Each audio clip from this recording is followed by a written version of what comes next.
দেখতে পাচ্ছ কোষে দেখি 5.1 4 নম্বর বা 4 দাগে 2 নম্বর অঙ্কটা A:B কী রয়েছে A:B সমান 2:3, B:C সমান 4:5 এবং C:D সমান 6:7 হলে A:D নির্ণয় করি।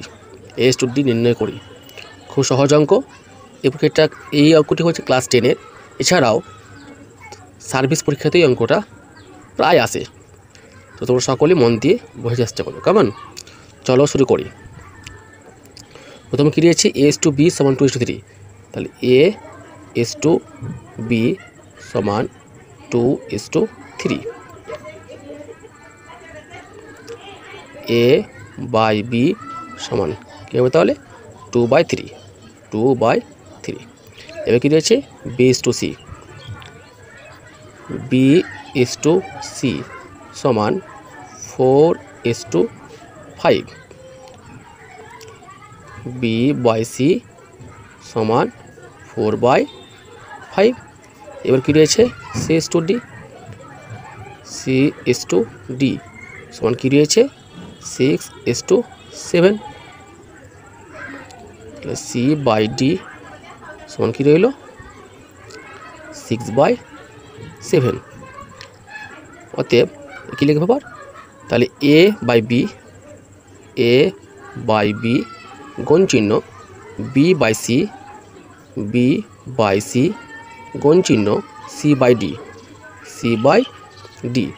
সমান যেগুলো মান পেয়েছি সেগুলো পরপর বসিয়ে দেবো 2/3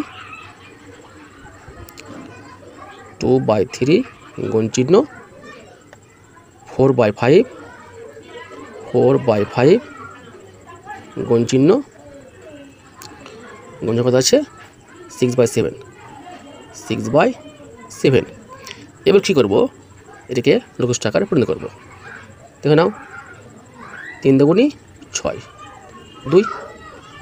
ঠিক আছে, 5 দিয়ে উপর সংখ্যাটিকে ভাঙা যাবে না, ভাগ করা যাবে না, 7 দিয়েও যাবে না। তাহলে কী করতে হবে অঙ্ক করতে হবে 4 দুগুণী 8 আর 2 16, 5 7 35।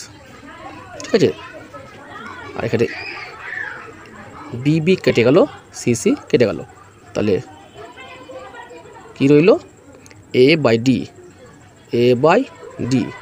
সমান কত পেলাম 16/35।